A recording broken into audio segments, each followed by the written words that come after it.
예배자리 가운데 나오신 믿음으로 사는 교회 성도님들을 주님의 이름으로 축복합니다. 함께 자리에서 일어나심으로 주일 예배 드리며 나아가도록 하겠습니다.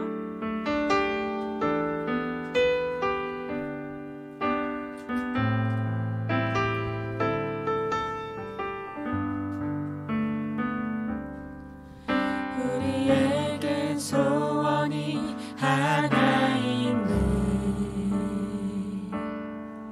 주님 다시 오실 그날까지 우리 가슴에 새긴 주의 십자가 사랑 나의 교회를 사랑케 하네. 주의 교회를 향한 우리 마음 희생과 포기와 가난과 고난 하물며 죽음조차 우릴 막을 수 없네. 우리 교회는 이 땅의 희망 교회를 교회되게 예배 되게 우릴 사용하소서. 진정한 부흥의 날 오늘 임하도록 우릴 사용하 교회를 교회되게 예배 되게 우릴 사용하소서. 진정한 부흥의 날 오늘 임하도록 우리 예수께서 목소리 높여 고백합니다. 교회를 교회되게 교회를 교회되게 예배 되게 우릴 사용하소서. 진정한 부흥의 날 오늘 임하도록 우릴 사용하소서. 하나님, 시간 우리 예배자리 가운데 우리의 마음과 몸과 모든 마음을 드립니다. 우리의 마음을 주관하여 주시옵고 우리의 예배자리 가운데 나온 발걸음을 주관하여 주시는 그 하나님 아버지만을 찬양합니다. 우리의 마음 가운데 하나님을 등지는 그 모든 것들이 있다면 이 시간에는 그것들을 내려놓고 그것들을 바라보지 아니하고 우리에게 말씀하시는 하나님 아버지만을 바라보는 그 믿음을 허락하여 주시옵소서. 우리에게 내려주실 그 은혜를 기대하시며 이 모든 말씀 우리 주 예수 그리스도의 이름으로 기도드렸습니다. 아멘. 우리 함께 박수 치시면서 우리를 고백하게 하시는 하나님 아버지만을 찬양하며 나아갑니다.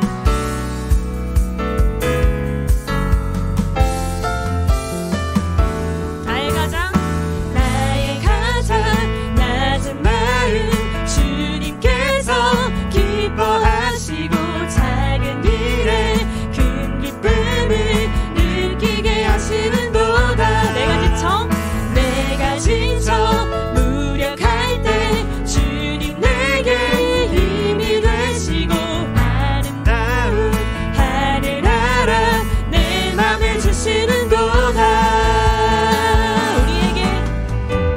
우리에게 축복하신 하나님 사랑 낮은 자를 높여주시고 아름다운 하늘나라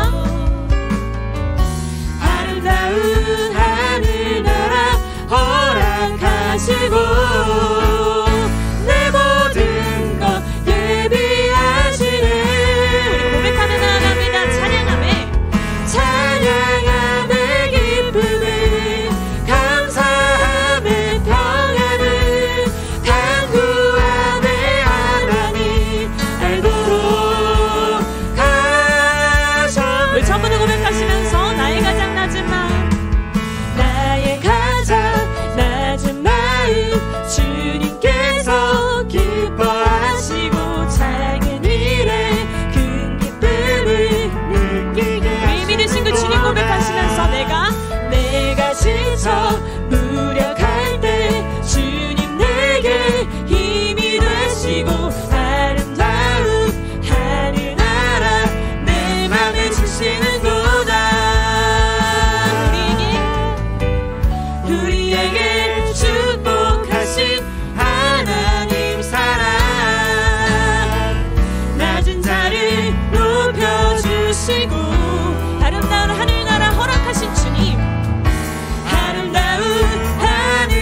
기쁨과 감사와 평안함을 누리며 나아가는 삶이 되기를 간절히 소망합니다.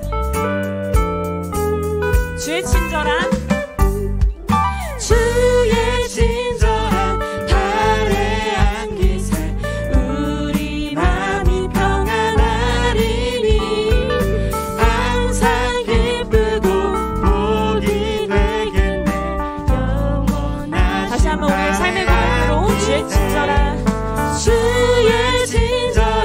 발에 안기세 우리 마음이 평안하리니 항상 기쁘고 복이 되겠네 영원하신 발에 안기세 주의 발에 그 크신 발에 안기세 주의 발에 자, 박수로 주님 찬양하며 나아갑니다.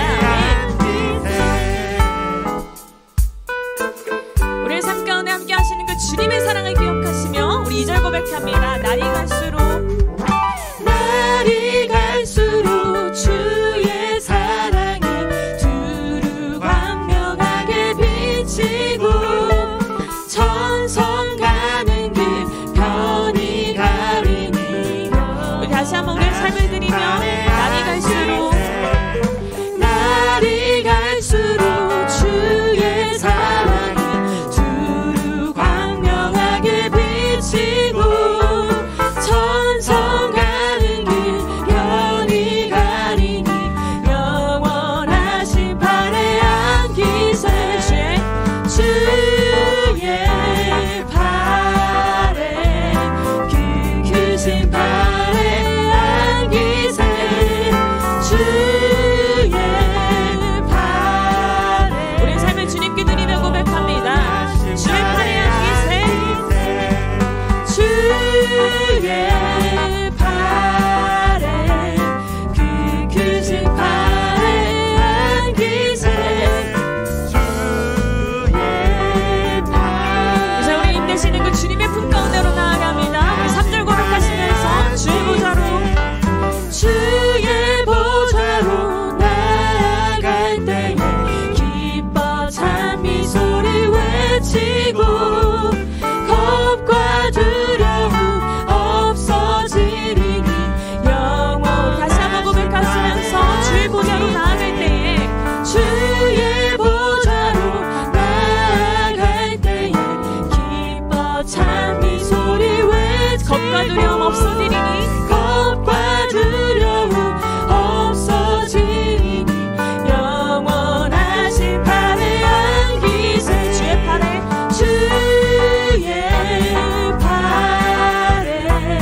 그 크신 발에 안기세 주의 발에 우리 삶을 주님께 드리며 고백합니다. 주의 팔에 안기세 주의 발에 그 크신 발에 안기세 주의 발에 우리 힘내신 그 주님 앞에 우리의 삶을 드리며 고백합니다. 주의 팔에 안기세 아멘.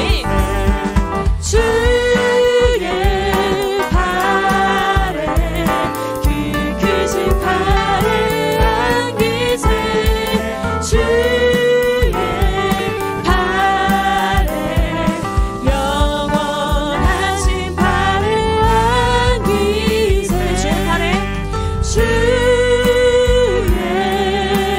발에 그 크신 발에 안기세 주의 발에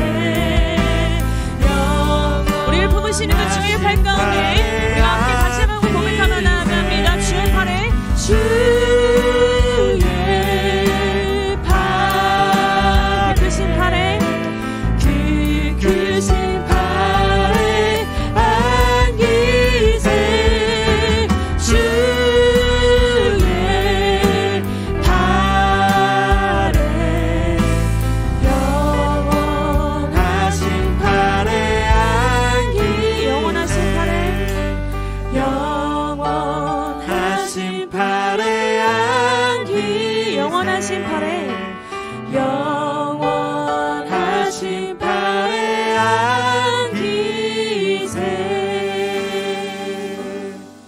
앉아서 예배 드리도록 하겠습니다.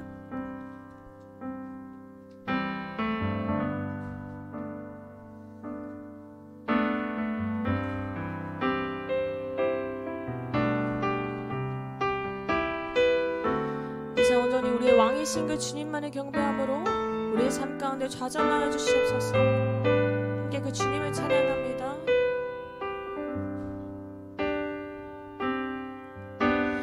예수 우리 왕이여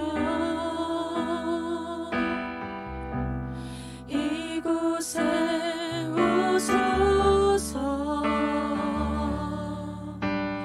보좌로 주여 임하사 찬양을 받아 주소서. 예수 우리 왕이여 예수 우리 왕이여 이곳에 오소서 보좌로 주여 임하사 찬양을 받아 주소서. 주님을 찬양하오니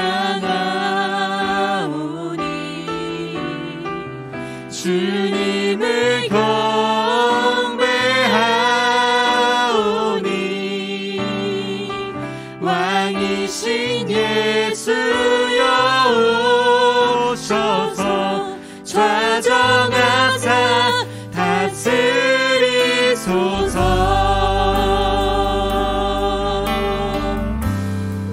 삶의 왕이신 주님, 이 땅 만물의 왕이신 그 주님을 우리의 삶 가운데 초청함으로 우리 하나님의 말씀을 따름으로 이 시간 그 주님의 좌정하심만을 기다림으로 이 시간 이 찬양으로 다시 한번 주님께 나아갑니다. 우리 다시 한번 우리의 목소리로 주님을 왕으로 초청하시면서 함께 고백하며 나아갑니다. 예수 우리 왕이여 예수 우리 왕이여 이곳에 오소서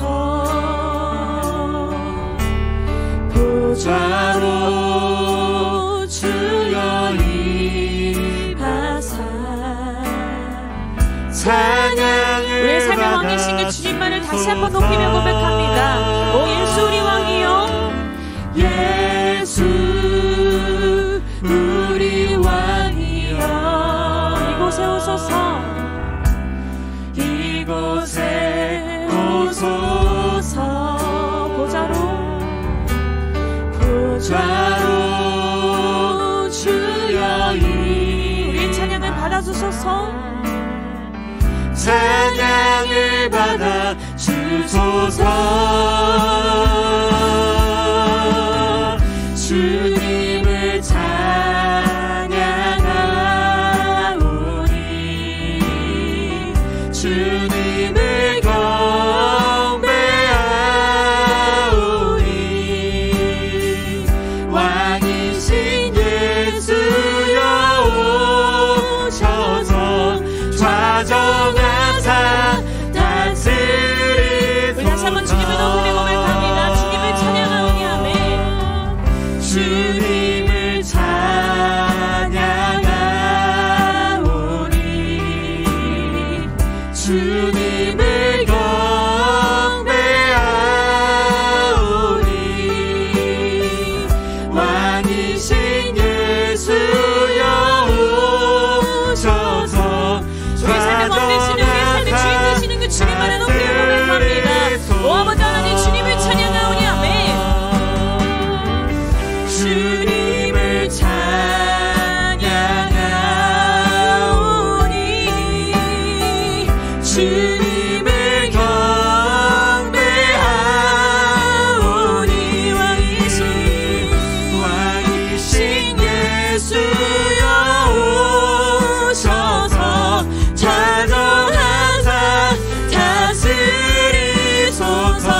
주님을 찬양하오니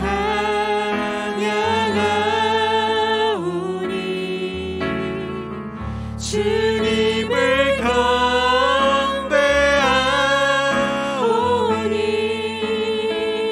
왕이신 예수여 오셔서 좌정하사 다스리소서.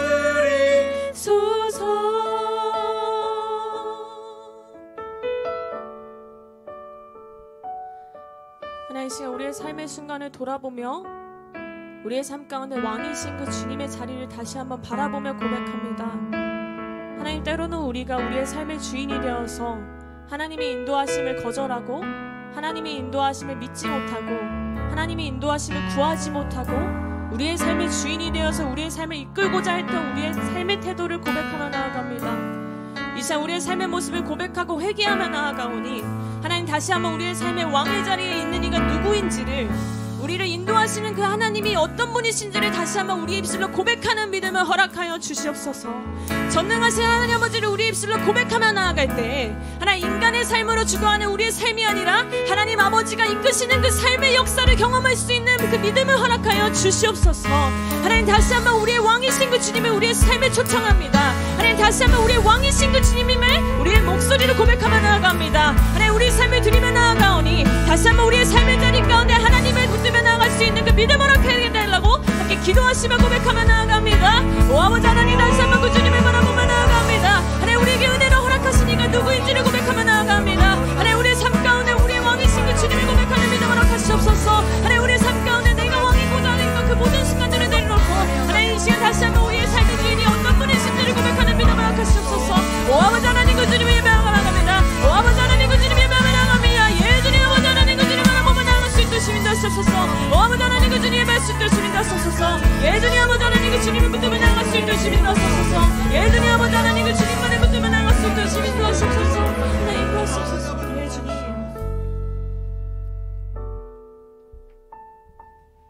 좋으신 하나님, 우리가 이날도 하나님을 아버지라 부르며 하나님의 임재를 누리는 이 예배의 자리에 나오게 하심을 감사합니다. 우리가 하나님을 아버지라 부르는 자다운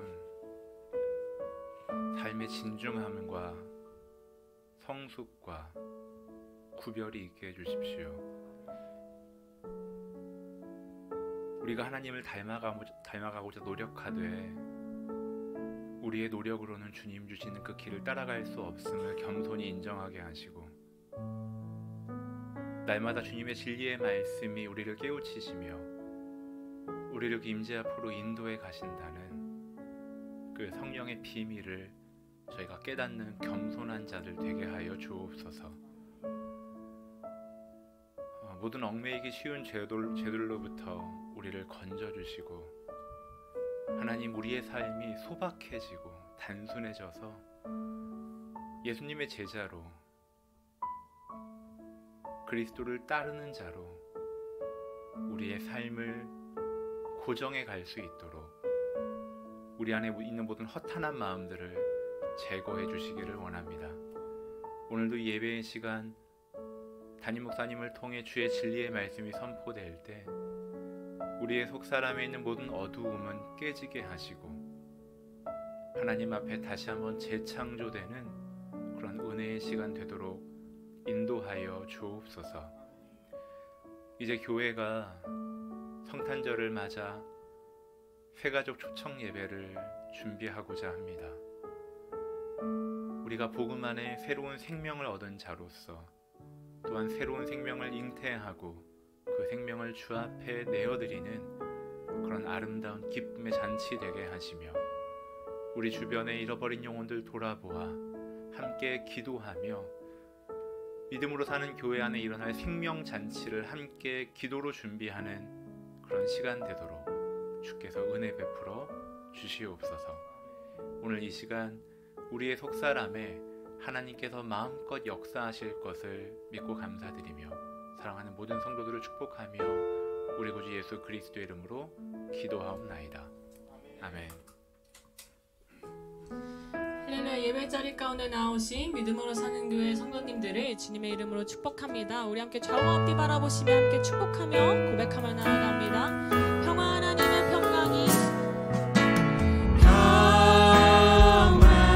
하나님의 평강이 당신의 삶에 넘쳐나기를. 평화 하나님의 평강이 당신의 삶에 가득하기를 축복합니다. 네, 축복합니다.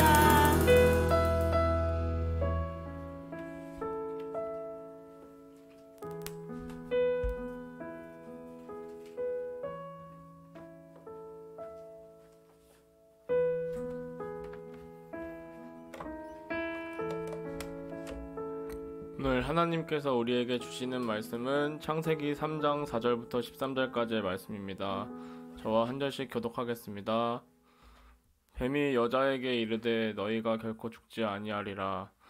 너희가 그것을 먹는 날에는 너희 눈이 밝아져 하나님과 같이 되어 선악을 알 줄 하나님이 하심이니라. 여자가 그 나무를 본즉 먹음직도 하고 보암직도 하고 지혜롭게 할 만큼 탐스럽기도 한 나무인지라. 여자가 그 열매를 따먹고 자기가 함께 있는 남편에게도 주매 그도 먹은지라. 이에 그들이 눈이 밝아져 자기들이 벗은 줄 알고 무화과 나무 잎을 엮어 치마로 삼았더라. 그들이 그날 바람이 불 때 동산에 거니시는 여호와 하나님의 소리를 듣고 아담과 그의 아내가 여호와 하나님의 낯을 피하여 동산 나무 사이에 숨은지라. 여호와 하나님의 아담을 부르시며 그에게 이르시되 네가 어디 있느냐.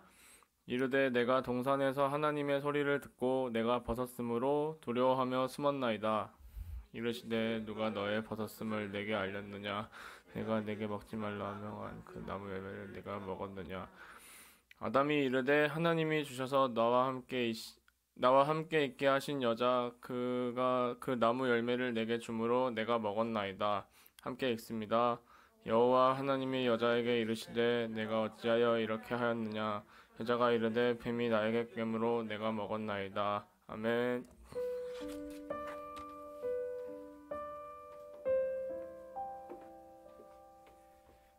할렐루야. 이렇게 좋은 주일날 이렇게 주님을 만나러 오신 여러분을 주의 이름으로 축복하고 환영합니다. 우리 좌우에 있는 분에게 이렇게 한번 인사하겠습니다. 하나님은 나의 모든 것을 알고 있습니다. 하나님은 나의 모든 것을 알고 있습니다. 아멘. 자, 오늘 교회 소식 몇 가지 좀 전해드리고 말씀 나누겠습니다. 박 목사님께서 기도해 주신 것처럼 우리 믿음으로 사는 교회가 코로나 때문에 사실 전도라는 것을 할 수가 없는 그런 환경이었습니다. 그래서 새로운 또 하나님께서 예배 처소를 주셨기 때문에 여기서 우리가 성탄의 기쁨을 우리들만 누리는 것이 아니라 사랑하는 주변에 있는 분들 꼭 그분들이 우리 교회 다니지 않아도 좋아요. 복음을 들을 수 있는 교회라면 그것으로 만족합니다. 그래서 새가족 초청 예배의 초청 명단을 가급적 오늘까지 주시고 오늘 되시지 않는 분들은 다음 주까지 꼭 한 명씩 좀 제출해 주시면 좋겠습니다.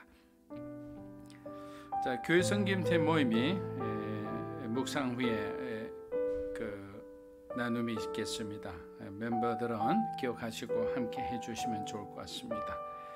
네, 그리고 제가 내년도 일본 아우리치 준비를 위해서 동경과 오카야마에 있는 교회들을 좀 방문할 예정입니다. 그래서 이 시간을 통해서 우리 교회에게 주신 가장 큰 비전 중에 하나가 일본 선교입니다. 그동안 사실 꽉 막혔었는데 이번에 가서 이분들을 만나고 또 우리가 청년들 교류하는 문제라든지 또 강단 교류라든지 다양한 분야를 놓고 함께 의논하고 또 나중에는 이제 우리 교회가 한국 교회 여러 교회들과 연합해서 온누리 교회 했던 그 러브 소나타 같은 규모가 아니라 조금 작은 미니 러브 소나타 같은 그런 모습으로 일본 교회를 계속 섬기게 되기를 축복합니다. 말씀 후에 인사가 있겠지만 대부분의 분이 아실 거라 생각하지만 또 우리 사랑하는 김대진 목사님 그리고 사모님이 오늘부로 사임을 하고 이미 목사님은 월요일 날 다른 회사에 취직을 했더라고요. 그래서 그 정도로 세상 속에서 복음을 전할 정도로 전하고 싶을 정도로 그런 비전을 갖고 계신 분입니다. 계속 기억하시고 목사님의 우리 앞으로의 날을 우리가 함께 축복하고 기도하는 시간을 가지겠습니다. 교회 일정은 참고해 주시고 12월 31일 날은 사실 그 송구 영신을 하면 좋은데 제 건강 문제 때문에 1월 1일 날 송구 영신 예배 겸 신년 예배로 하기로 했습니다. 왜냐하면 그 다음 주부터 또 새벽 기도를 저 혼자도 해야 되기 때문에 여러분들이 올해만 양해해 주시면 감사하겠습니다. 기도하겠습니다. 주님은 우리의 모든 것을 알고 있습니다. 우리가 말하지 않는 것도 하나님은 가장 정확하게 알고 있습니다. 그래서 우리가 하나님을 의지할 때 우리 마음에 평화가 찾아오고 또 새로운 소망을 가질 수 있게 되는 것 같습니다. 누구 하나 상처 없이 자란 사람 없고 상처를 주지 않은 사람도 없다고 생각합니다. 하나님께서 오늘 우리가 정말 인생에서 자꾸만 회피하고자 하는 이런 마음들이 어디에서 왔는지 또 어떻게 하면 우리가 치유받을 수 있는지 말씀을 통해 또 말씀을 전하는 가운데 사랑하는 우리 성도들에게 하나님께서 각각 필요한 만큼 허락하여 주시옵소서. 깨달음을 주시고 이제는 정말 더욱더 빛 가운데서 하나님 주시는 기쁨 가운데서 생활하는 우리들이 되게 축복하여 주시옵소서. 감사드리며 예수님의 이름으로 기도합니다. 아멘. 자, 앞으로 4주간 건강한 영성 만들기라는 주제로 말씀을 조금 전하려고 합니다.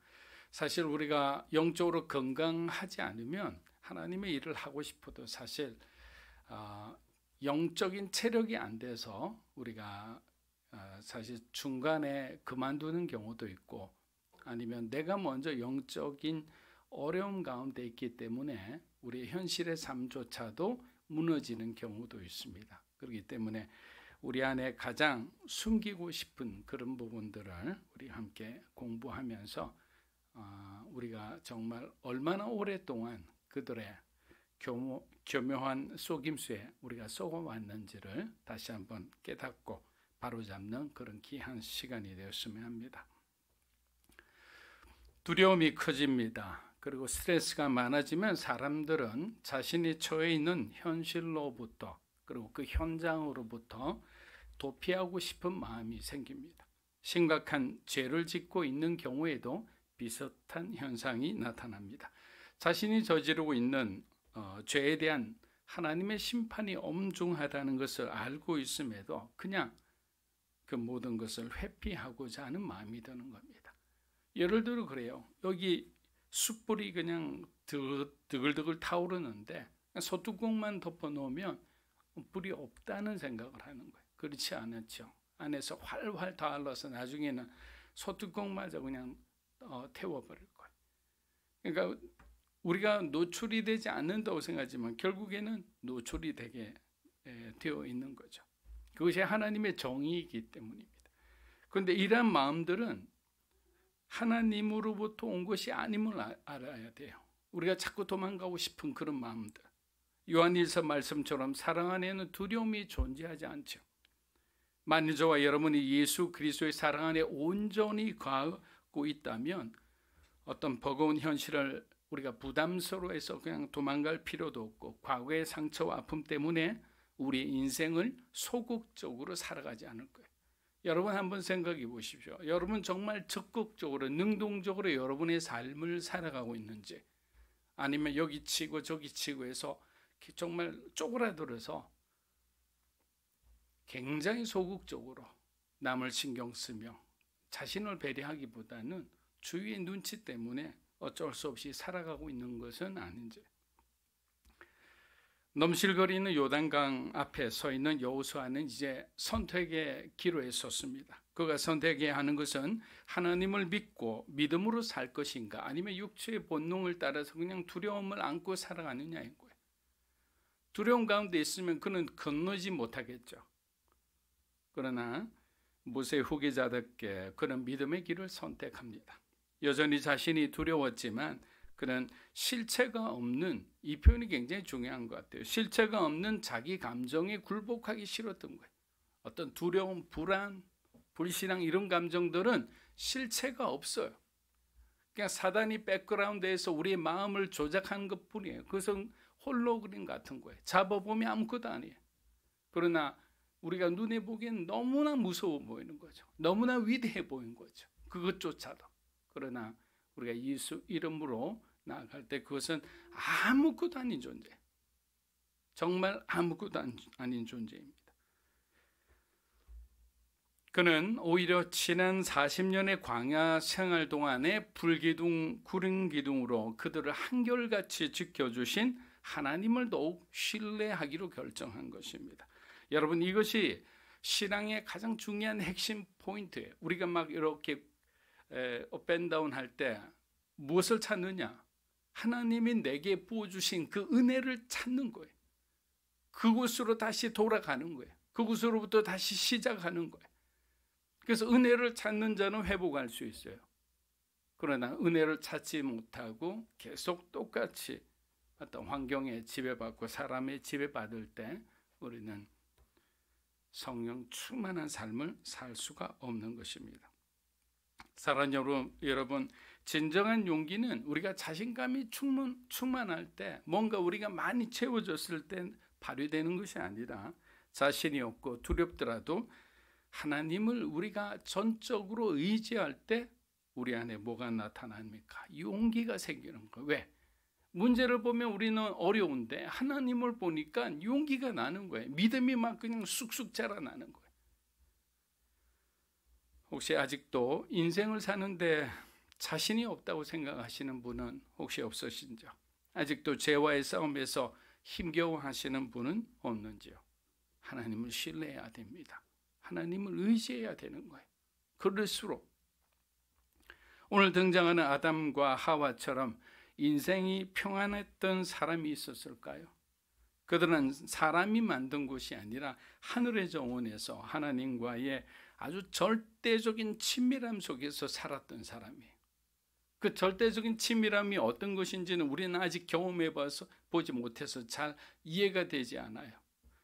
그러나 우리가 천국에 갔을 때는 그 아담과 하와가 누렸었던 것보다 더 놀라운 것을 누리게 될 거예요. 두 사람은 완전하지는 않아도 매우 순수한 상태에 있었던 인류의 조상이었습니다. 그런 그들의 삶에 어느 날 뱀이 들어왔습니다. 그런데 여러분, 우리가 한 가지 여기서 주제해야 되는 할 것은 뭐냐면, 뱀은 우리가 문을 열어주지 않으면 절대로 들어올 수 없다는 거예요. 그냥 문 밖이나 담벼락에서 중얼중얼하며 외칠 뿐이에요. 그것이 하나님께서 사단에게 정하신 한계예요. 그 선을 못 넘게 했어요. 왜? 하나님의 백성을 지키기 위해서. 아무나 공격할 수 없는 거예요. 그럼 어떻게 된 건가? 우리가 문을 열어주는 순간, 우리의 자유의지가 발동되는 순간 하나님도 어떻게 할 수가 없는 상태가 되는 거예요. 구원의 문제도 마찬가지잖아요. 우리가 끝까지 우리의 자유의지를 통해서 우리가 복음을 거부하고 부정적으로 바라본다면 어떻게 됩니까? 우리는 구원받지 못하는 거예요. 주님은 문 밖에서 두드릴 수밖에 없는 거예요. 아들아, 이제 때가 가까운다. 빨리 문을 열어다오. 그것이 주님이 우리에게 하는 거예요. 우리가 문을 조금이라도 열어주면 어떻게 됩니까? 주님이 우리 안에 와서 우리와 더불어 먹고 우리는 주님 안에서 평화를 누리게 되는 거예요. 복음은 굉장히 간단한 겁니다. 결국에는 뭐냐? 다 내가 문을 열어준 거예요. 세상에게 문을 열어주고 모든 유혹에 문을 열어주고 그 결과로 내가 고통받는 거죠. 사랑하는 여러분, 건강한 영성은 하나님이 정하신 뜻을 감사함으로 받아들이는 것으로 출발해. 하나님이 정하신 뜻이 있어요. 근데 우리는 내가 원하는 뜻이 있어요. 그게 자꾸만 충돌돼요. 시간도 충돌돼요. 내가 원하는 때 하나님이 이루어 주셔야 돼요. 근데 하나님은 내가 정말 가장 건강할 때가 언제인지를 하나님은 아시잖아요. 왜? 전지전능하시니까. 그분의 시간에 이루어지는 것이 가장 정확한데 우리는 자꾸만 우리의 경험을 앞세우려고 해요. 우리의 지식을 앞세우려고 해요. 하나님, 이 시간이 가장 제가 볼 때는 정확한 시간인데 왜 하나님 자꾸만 아직도 왜? 이게 이제 인간의 한탄이죠. 하나님을 오해한. 아담과 하와가 너무 평화로운 삶에 지쳤을까요? 아니면 유일하게 금하신 선악과에 대한 호기심이 지나쳤을까요? 창세기 2장 15절에서 17절 읽어보겠습니다. 여호와 하나님이 그 사람을 이끌어 에덴 동산에 두어 그것을 경작하며 지키게 하시고 여호와 하나님이 그 사람에게 명하여 이르시되 동산 각종 나무의 열매는 내가 임의로 먹되 선악을 알게 하는 나무의 열매는 먹지 말라. 내가 먹는 날에는 반드시 죽으리라 하시니라. 자, 아담은 선악과에 대한 말씀을 하나님으로부터 직접 들었다고 제가 예전에도 한번 말씀드린 적이 있습니다. 그래서 아담은 직접 들었기에 하나님이 말씀하시는 그 말씀의 그 무게감, 그 말씀의 톤을 충분히 이해하고 있었어요. 예를 들면 제가 우리 현봉 형제가 그거 하지 마, 그거 하지 마 이렇게 하는 거가 좀 틀리잖아요.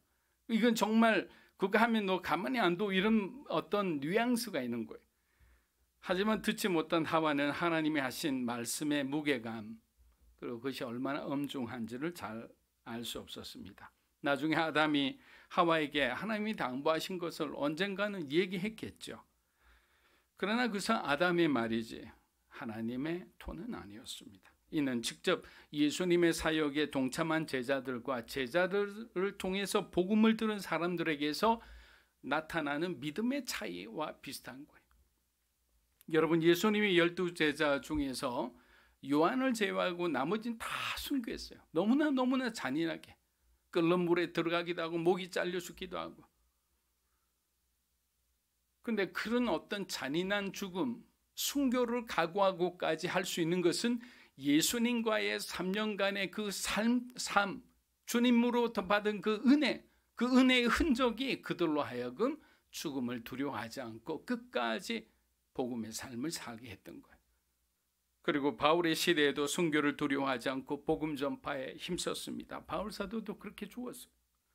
그러나 대를 거듭할수록 복음은 점점 약해져만 갔습니다. 사사기도 보면 그래요. 여호수아 마지막 장도 이런 표현이 나오죠. 여호수아를 알지 못하는 왕들이 나오고 여호수아를 알지 못하는 사람들이 이제 리더십이 되니까 어떻게 됩니까? 모세와 여호수아를 알지 못하는 사람들은 결국에는 우상을 숭배하게 되는 거예요. 그만큼 무서운 것입니다. 소명을 하나님으로부터 직접 계시받아 살아가는 사람과 무엇을 해야 할까 고민하며 이 사람 저 사람으로부터 조언을 얻으면서 남의 은혜로 살아가는 사람의 믿음은 다른 것이죠. 그래서 내가 만난 나의 하나님에 대한 경험이 중요하다고 여러 번 말씀드리는 겁니다. 뱀은 아주 교활한 존재입니다. 아담에게 직접 부딪혀서는 불가능하다고 생각했기에 사단은 아담과 하와의 믿음의 차이, 경험의 차이를 이용합니다. 그래서 말씀의 바탕 위에 서 있는 체험신앙은 우리에게 가장 강력한 무기가 될 때가 있어요. 하나님을 체험한 그 기억들이 있잖아요. 창세기 3장 4절에서 6절입니다. 뱀이 여자에게 이르되 너희가 결코 죽지 아니하리라. 너희가 그것을 먹는 날에는 너희 눈이 밝아져 하나님과 같이 되어 선악을 알 줄 하나님이 아심이라. 여자가 그 나무를 본즉 먹음직도 하고 보암직도 하고 지혜롭게 알 만큼 탐스럽기도 한 나무인지라. 여자가 그 열매를 따먹고 자기와 함께는 남편에게도 주매 그도 먹은지라. 자, 우리가 건강한 영성을 가지고 있을 때는 쉽게 유혹에 넘어가지 않습니다. 이것은 제가 말씀드리지 않아도 여러분들이 잘 아실 거예요. 여러분들이 정말 기도에 힘쓰고 말씀을 보고 예배와 봉사와 섬김과 성도가 해야 할 그런 당연한 일들을 기쁨으로 자원함으로 할 때는 사단이 들어올 틈이 없어요. 신앙과 일에 대한 균형을 가지고 있어요. 그리고 가족을 중심으로 가족을 사랑하는 그런 사람에게 사단이 어떻게 공격할 거예요? 무엇로 공격할 거예요? 부부관계가 틈이 벌어지면 공격하겠죠. 자녀들이 부모의 어떤 억압 가운데 있으면 그 틈으로 또 들어가겠죠. 그냥 이 일에 치우쳐서 일만 하는 사람들에게는 교회 갈 시간이 없으니까 그 틈을 타서 또 들어가겠죠. 그래서 균형을 잃어버리면 어느 순간 그냥 사단이 우는 사자같이 삼킬 자를 찾는 그런 어떤 얼굴로 우리를 찾아오는 거예요. 그런데 우리가 하나님과의 관계에서 틈이 생기면 어떻게 될까요? 우리 문 앞에 매일 찾아온다고 생각해 보십시오. 소리를 지르며 얼마나 무섭습니까? 창세기 2장을 보면 하나님께서 아담에게 뭐라고 했느냐면 에덴을 경작하고 지키라고 명령하셨습니다. 경작하고 지키라. 즉 아담과 하와는 에덴을 외부 침입자로부터 지킬 의무를 갖고 있었어요. 그런데 아담은 그 역할을 소홀히 했습니다. 아무리 아내를 사랑한다 해도 아내가 지금 뱀의 유혹을 이렇게 허용했을 때 그는 가장 가까이 있었잖아요. 그럼 그것을 이렇게 쫓아내야 되잖아요. 그런데 그도 같이 들었습니다. 뱀이 제시한 유혹은 크게 세 가지였습니다. 첫째, 너희는 결코 죽지 않는다. 너희는 결코 죽지 않는다. 하나님의 말씀을 왜곡한 거죠. 너희는 정령 죽으리란 말씀을 그는 왜곡해서 전합니다. 그런데 옆에 있던 아담은 침묵했습니다. 둘째, 너희 눈이 밝아질 것이다 라고 했습니다. 여러분, 이것은 하나님께서 그들에게 허락하지 않은 영역이에요. 이 말씀을 좀 잘 이해해 주시면 좋을 것 같아요. 하나님께서 허락하시지 않은 것은 우리가 아무리 때를 써도 하나님이 들어주시지 않는다는 말이에요. 그래서 우리가 기도를 할 때 먼저 뭔가 아무거나 구하기 전에 하나님의 뜻을 우리가 잘 분별하는 것이 중요합니다. 여러분, 그것을 한번 기도해 보세요. 하나님이 내 마음에 감동을 주시는 거, 그걸 놓고 한번 기도해 보세요. 얼마나 빨리 또 얼마나 하나님께서 풍성하게 그 기도에 대해서 응답해 주시는지. 우리는 잘 숨겼다고 하지만 하나님은 그것을 다 아는 거예요. 관계자 외 출입금지라고 우리가 보통 붙어 있으면 어떻게 됩니까? 그것만 골라서 들어가는 사람 있나요? 안 들어가잖아요. 왜? 내가 관계자가 아니니까. 그런데 뱀은 그곳에 신비로운 능력이 있는 것처럼 하와를 유혹합니다. 마지막 셋째, 하나님처럼 되어 너희가 선과 악을 알게 될 것이다 라는 거예요. 여러분, 선과 악을 알게 된다는 것은 한 번도 그들이 경험해 보지 못한 영역이에요. 그래서 두 사람에게는 선과 악을 안다, 이것이 얼마나 메리트가 있는 것이 잘 모르니까 무엇에 관심이 있었냐면 하나님처럼이라는 단어에 관심이 있었던 거야. 우리도 하나님처럼 하나님을 사랑하지만 하나님의 어떤 위대하심과 그 영으로 존재하신 그 하나님에 대한 막역한 동경, 근데 우리도 하나님처럼 그렇게 될 수 있다고 흔들리는 거죠. 점점 그들의 마음이 불안해지고 있습니다. 왜냐하면 아담과 하와는 완전한 존재가 아니라 순수한 존재라 했습니다. 그렇다면 불완전한 요소를 가지고 있는 거예요. 그래서 아담과 하와의 상태를 죄를 지을 수도 있는 상태라고 규정한 것이 바로 그런 의미라는 거예요. 그러나 그들이 타락하고 나면 죄를 지을 수밖에 없는 상태가 되었잖아요. 예수님이 오셔서 우리를 구원하시고 난 뒤에 우리는 죄를 지을 수도 있고 죄를 지을 수 없기도 한 거예요. 성령의 소욕이 우리를 주장하면 우리는 죄를 지을 수 없는 성령 충만한 사람이 돼요.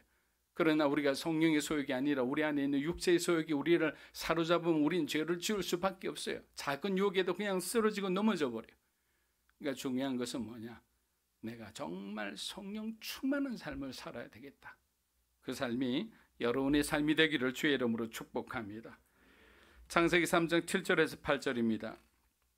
이에 그들의 눈이 밝아져 자기들이 벗은 줄 알고 무화과 나무 잎 벌려 치마로 삼았더라. 그들이 그날 바람이 불 때 동산에 그니시는 여호와 하나님의 소리를 듣고 아담과 그의 아내가 여호와 하나님의 낯을 피하여 동산 나무 숨은지라. 자, 선악과를 먹고 난 뒤에야 그들은 죄의 무서움을 알게 되었습니다. 죄가 들어오니 엄청난 수치와 두려움이 찾아왔습니다. 그렇다고 에덴의 환경과 조건이 바뀐 게 아닙니다. 원래 그들은 벌거벗은 몸 그대로 생활했던 거예요. 근데 그 벌거벗은 몸이 갑자기 부끄럽고 수치스럽게 느껴졌습니다. 근데 여기서 왜 아담과 하와가 그런 어떤 수치를 느꼈다는 게 중요하죠. 이들이 죄를 짓는 순간 하나님의 관점을 잃어버리고 세상의 어떤 시선이 찾아온 거예요. 그리고 그 세상의 욕망이 죄를 타고 들어온 거예요. 그러니까 어떻게 되나? 이제 더 이상 하나님을 하나님의 관점으로, 에덴의 관점으로 바라볼 수 없는 상태가 되어버린 거예요. 그들은 시력을 잃었어요. 영적인 시력을 잃었어요. 그리고 영적으로 그들은 죽어버린 거예요. 그 죽어버린 것을 다시 살리신 분이 두 번째 아담으로 오신 예수 그리스도예요. 왜? 첫 번째 아담이 그 역할을 못했기 때문에.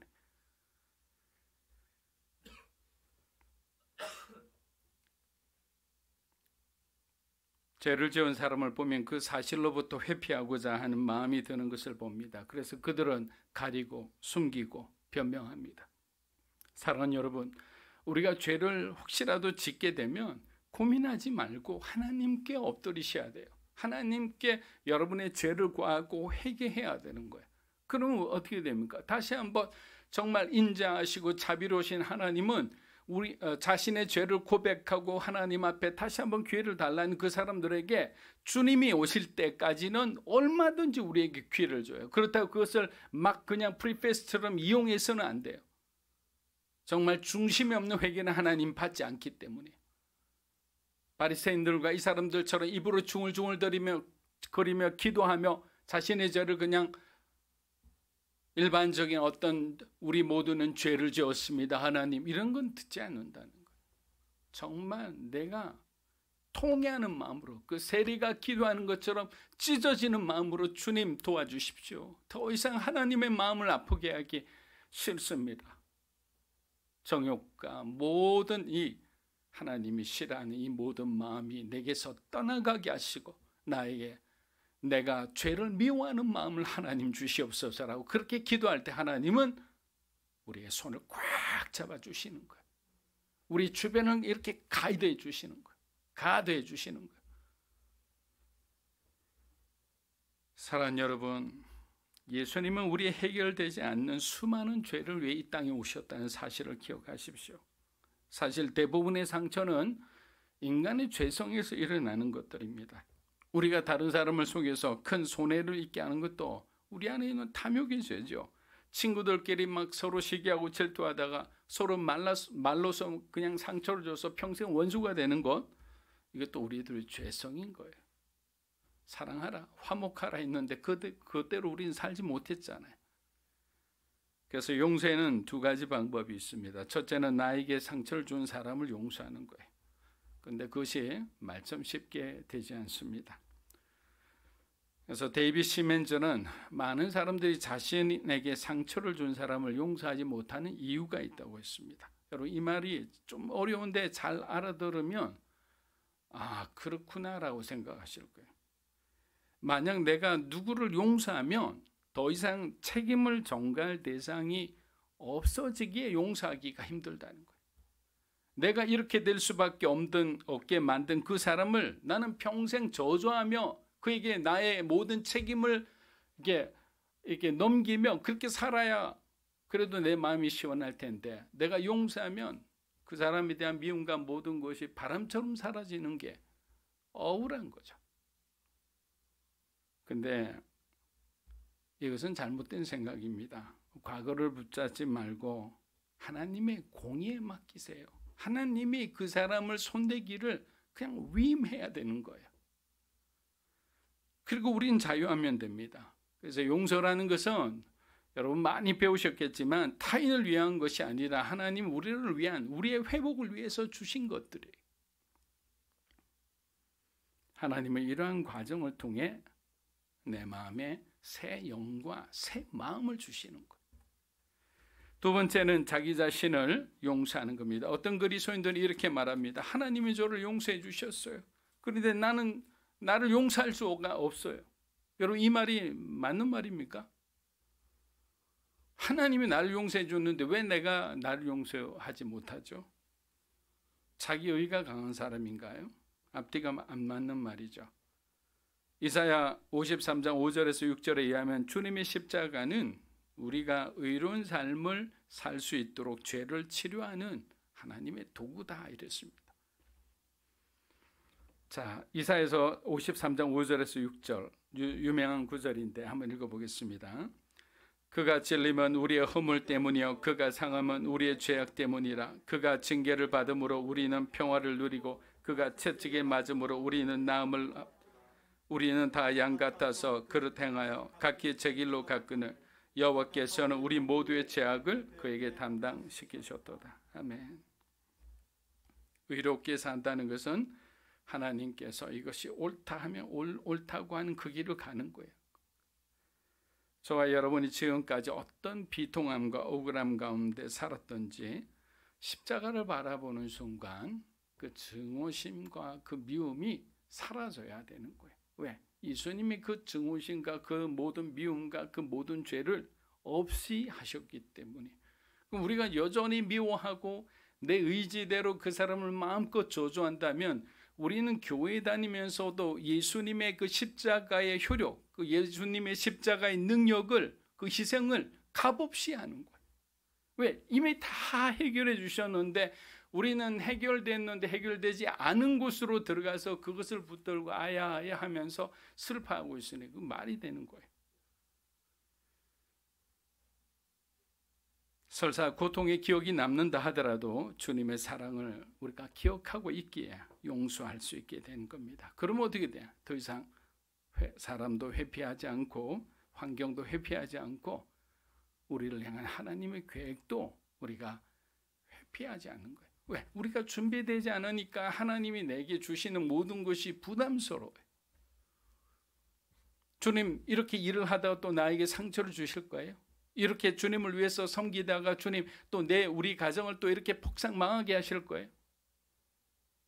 난 적절하게 할 겁니다, 하나님. 균형이라는 건 좋지만 하나님께서 어쩔 때는 전쟁할 때는 폭풍처럼 몰아치게 주님께서 우리를 몰아가실 때가 있잖아요.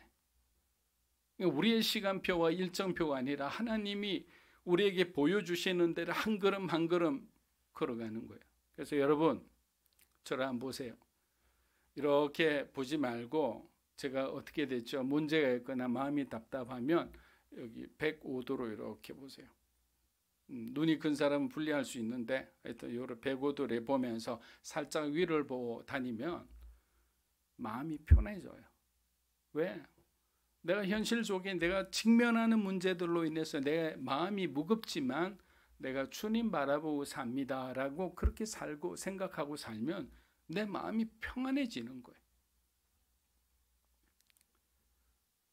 그래서 한 단계 한 단계 우리의 믿음이 그렇게 성장해 나갈 수 있는 것입니다.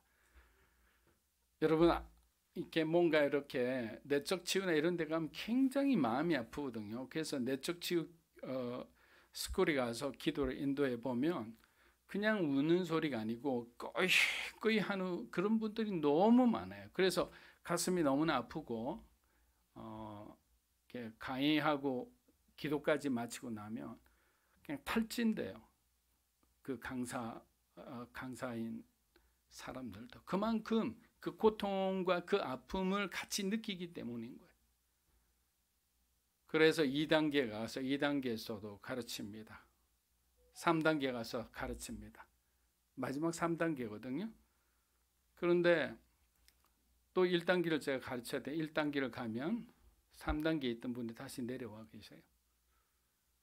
그게 뭐냐면 자꾸만 상처를 쫓아가는 사람 같아요. 그래서 집사님 상처는 이미 1단계에서 끝이 났어요. 집사님이 선포하셨지 않아요. 근데 왜 다시 돌아왔어요? 여러분의 상처, 아픔은 예수님이 다 가져갔음을 믿으시기를 주의 이름으로 축복합니다. 다 해결해 주셨어요. 우리가 믿음으로 받아들이는 게 중요한 거예요. 다 이 실천적인 부분이 안 되는 거예요. 큐티 잘해요. 주님을 묵상합니다. 십자가의 죽음을 애통해야 합니다. 근데 그 십자가를 지고 살지 않으니까 아무런 변화도 없잖아요. 열매도 없잖아요. 그리스도인의 삶은 부활의 삶이라 했잖아요. 생명의 그 능력을 우리가 가지고 실제 우리가 그렇게 하루하루 힘을 그냥 꼭꼭 이렇게 디디고 가듯이 그렇게 살아갈 때 우리의 삶 가운데 그리스도의 능력이 나타나는 거예요. 그리스도의 향기가 나타나는 거예요.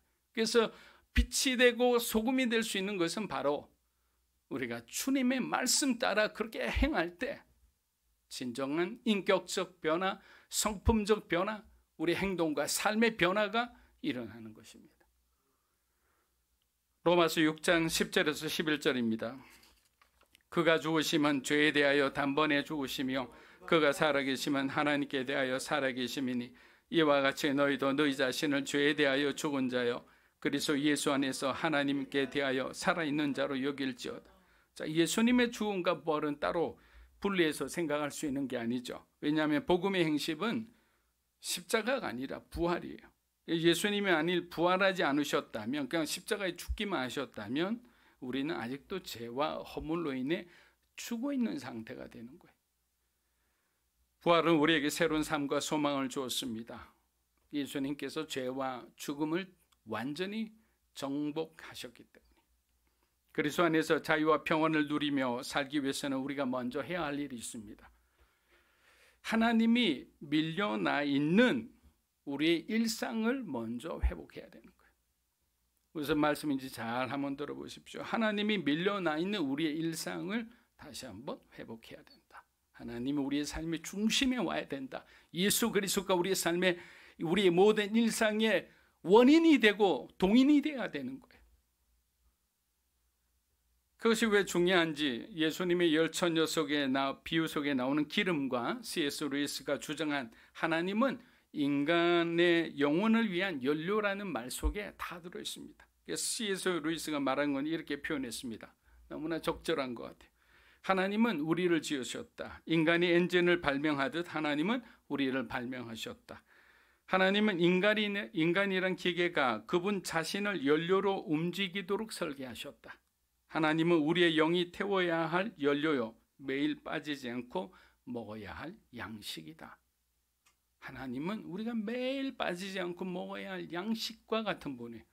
하나님으로부터 그 말은 뭡니까? 양식을 공급받아야 된다는 거예요. 그리고 하나님은 우리를 위해서 자신이 태워지는 것을 기뻐하시는 분이라는 거예요. 말씀을 마무리합니다. 운동선수들에게 가장 중요한 훈련을 물으면 경기를 하기 전에 하는 훈련만큼 치열하게 승리를 위해 몸을 불사른 뒤 하는 회복 훈련이랍니다. 이 회복 훈련을 잘못하면 그 다음 경기를 뛸 수가 없대요. 반드시 회복 훈련을 해야 된다는 거예요. 그래서 그리스도인들에게도 이러한 회복의 신앙이 필요하지 않나. 하나님의 용서를 받아들이지 못한 사람은 늘 현실을 회피한 채 다른 이의 삶을 살게 되니 회복이 더디거나 불가능해지는 거죠. 여러분, 롯의 아내가 왜 뒤를 돌아봤을까요? 천사들이 그러지 말라고 그렇게 엄중하게 경고했음에도 그녀는 이렇게 뒤를 돌아봤어요. 그리고 소금 기둥이 됐습니다. 그래서 어떤 신학자는 이렇게 표현합니다. 그녀가 돌아본 이유는 상실에 대한 두려움 때문이다. 상실에 대한 두려움. 롯과 자신이 이룬 모든 것을 소돔에 두고 떠나는 것에 대한 미련이 있었기 때문에 그 미련이 돌아보게 한 거예요. 제가 초등학교 때 이제 전학을 하면서 전혀 다른 곳으로 갔어요. 그때 저는 너무나 똑같은 이런 상실감을 겪었어요. 왜? 내 삶에 막 어마어마한 변화가 왔으니까. 전혀 다른 지역으로, 다른 도로 이사를 했기 때문에.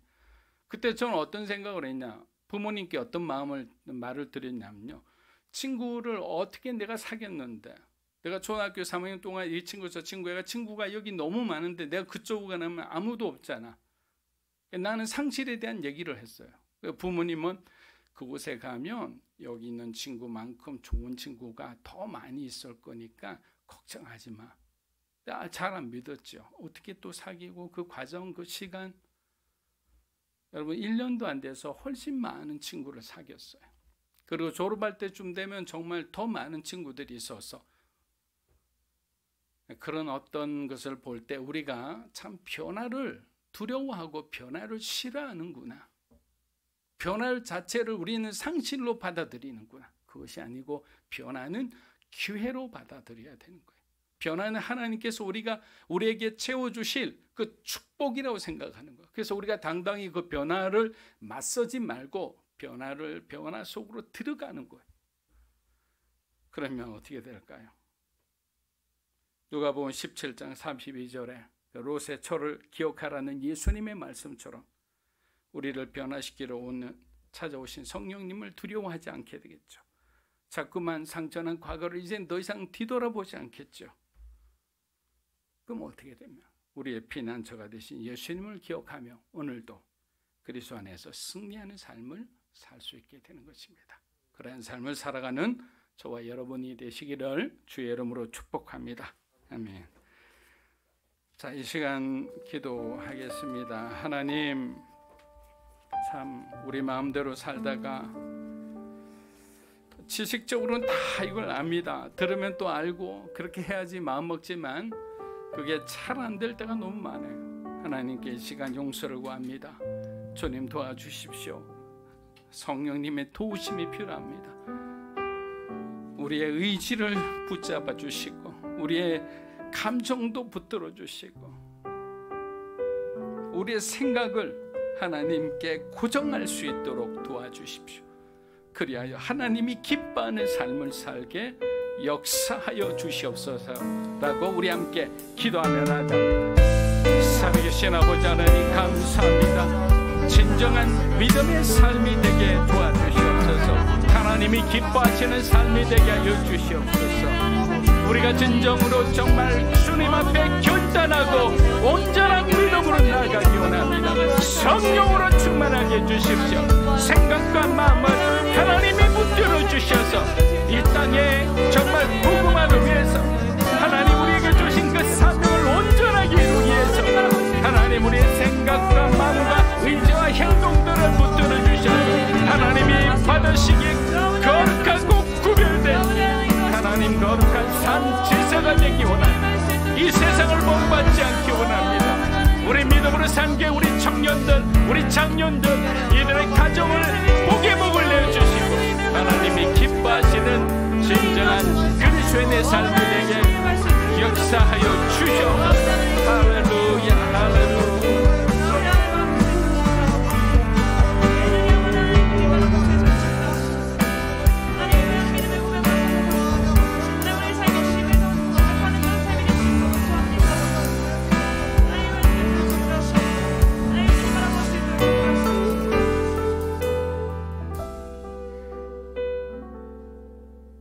우리에게 날마다 하나님을 향한 갈망이 회복되게 해달라고 기도했으면 합니다. 예수님만이 정말 유일한 길이시라고, 우리가 돌아갈 길이 오직 주님을 향한 길이라고, 우리 마음과 우리 환경에서 누리는 경험하는 모든 그 갈급함이 그 어떠한 방법이나 어떠한 소유나 어떠한 사람도 아닌 오직 하나님 한 분 안에 돌아가야만 해결되는 우리의 갈망인 것을 우리가 깨달아 하나님, 내가 오늘부터 바로 이 시간부터 하나님을 구하고 하나님을 찾는 그 목마름이 우리에게 회복되게 해달라고, 우리를 때로 광야로 인도하셔서라도 우리가 사람이 아닌 하나님께 소망을 두는, 말 그대로 하나님만 우리의 길이 되신다고 인정하는, 그래서 하나님께로부터 멀어지는 모든 죄로부터 자유한 우리가 되게 해달라고 함께 기도했으면 합니다. 기도합니다. 하나님 아버지, 우리에게 하나님을 향한 갈망을 하여 주시옵소서. 하나님, 우리가 그리스도로부터 다루는 것, 우리의 삶을 지켜주시는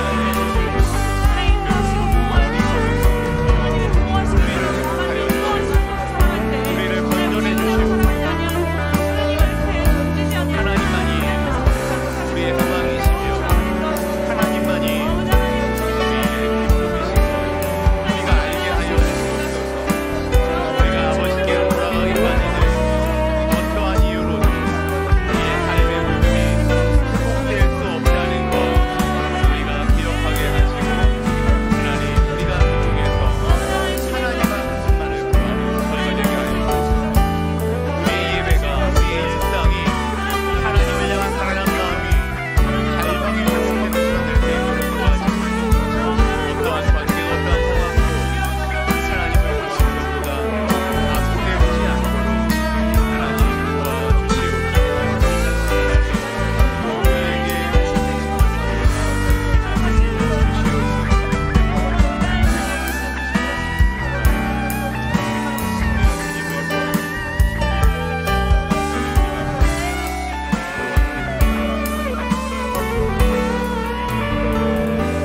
하나님 아버지께서 우리를 창조하실 때 하나님을 알고 하나님을 닮아가는 자로 만드셨는데, 우리가 하나님을 귀로 들어 아는 것 같지만 참 얼마나 많은 순간 하나님을 모르는 자처럼 살아가고 있는지 모르겠습니다. 무지하고 약한 저희를 긍휼히 여겨주시옵소서.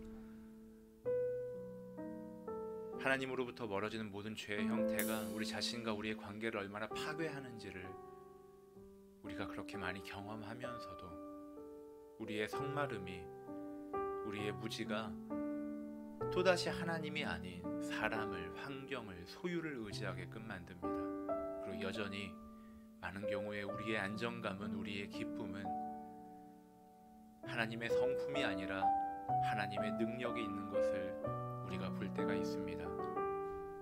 하나님, 우리가 오직 하나님의 성품을 누릴 때만 만족하고 기뻐할 수 있는 존재인 것, 우리의 삶으로 깨닫게 하여 주옵소서.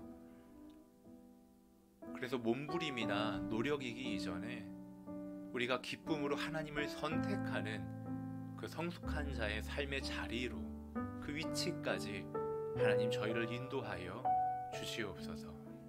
우리의 모든 허탄한 마음을 하나님 모래와 같이, 가루와 같이 모두 깨뜨리고 무너뜨리셔서 우리가 이 땅에서 때로 가난한 자가 될지라도 하나님을 향하여는 부유한 자 되어 우리의 삶의 걸음을 걷게 하여 주옵소서. 오늘 말씀을 들은 자로 우리가 이 한날을 또 앞으로 일주일을 살아갈 때 우리의 하루의 첫 시간이 하나님을, 성령님을 초청하는 시간 되게 하시고, 우리의 하루의 마지막이 동행하신 하나님께 감사의 기도를 드리는 시간 되게 하여 주시옵소서. 어제의 죄악을 씻기 위해 계속해서 회개하기보다는 오늘 하루 주님과 더 가까이 살기 위해 실천하는 저희들 되게 하여 주시옵소서.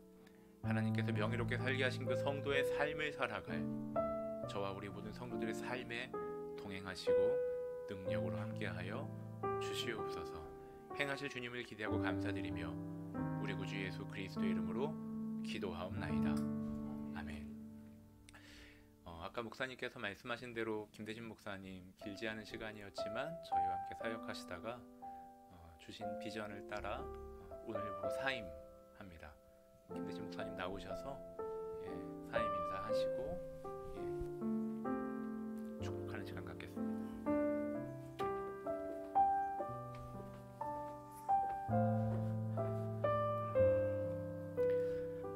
짧은 시간이지만 또 많이 사랑해 주시고 아껴 주시고 격려해 주시고 기도해 주셔서 너무 감사했습니다. 제가 또 믿음으로 사는 교회에서 성도님들과 함께 교제하고 그 가운데 짧은 시간이지만 또 하나님께서 저를 성숙해 하셨던 경험들이 또한 간증이 되어서 이제는 제가 또 예수님을 믿지 않는 사람들에 대한 마음을 또 주셔서 그곳에서 제가 좀 직접 그들과 함께 뒹굴고 배우면서 성숙해가는 과정이 좀 필요하겠다는 생각이 많이 들어서 좀 이렇게 결정을 하게 되었습니다. 많이 마음 아프고 또 아쉽기도 하고 너무 짧아서 속상하기도 했지만 그래도 또 우리 믿음으로 사는 교회 새로운 곳에 이전하고 이 옥수동에서 주변에 많은 또 복음이 필요한 이들에게 좋은 복음의 통로가 되는 교회가 될 수 있도록 또 담임 목사님의 건강과 우리 성도님들 한 분 한 분 생각하면서 저도 같이 기도하도록 하겠습니다. 저도 또 같은 자리는 아니지만 다른 곳에서 그렇게 삶을 잘 살아내며 복음 잘 전하는 말씀을 담당한 자로 살아갈 수 있도록 그렇게 또 기도해 주시면은 감사할 것 같습니다. 그동안 감사드렸습니다.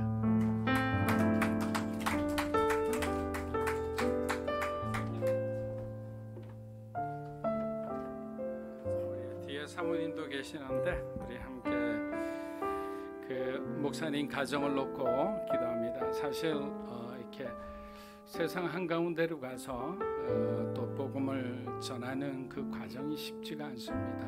목사님의 결단을 보며 참 성숙한 분이구나, 참 젊지만 인품이 참 훌륭한 분이구나 이런 생각을 했습니다.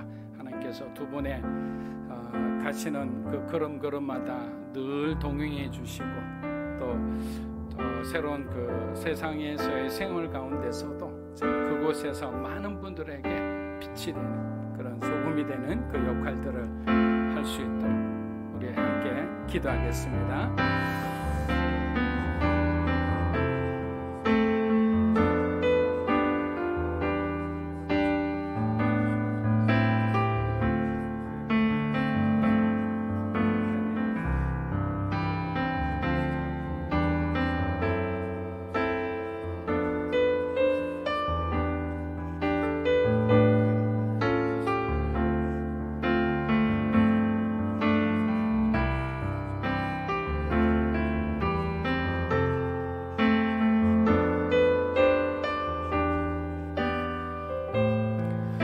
하나님 감사합니다.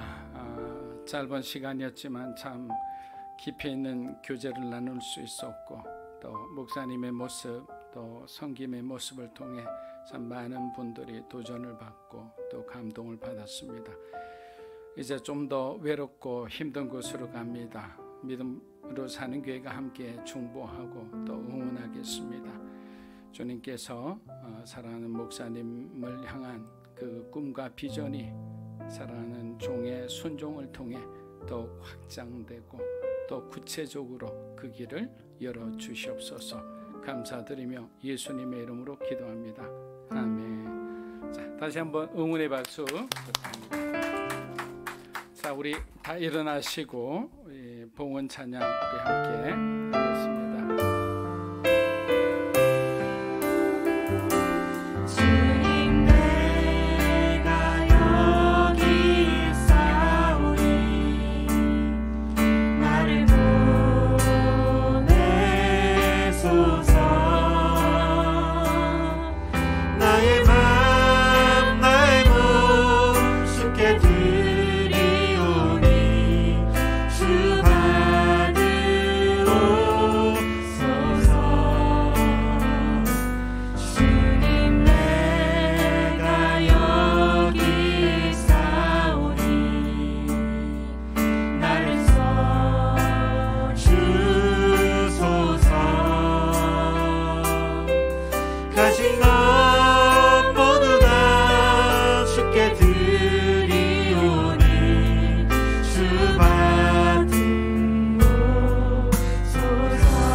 사랑하는 주님,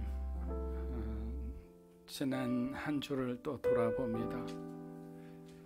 감사가 넘치는 시간과 또 힘들고 어려운 시간을 통과하며 잠시 방황했던 시간도 있었습니다. 주님 앞에 이 시간 다시 한번 우리의 마음을 모으며 기도합니다.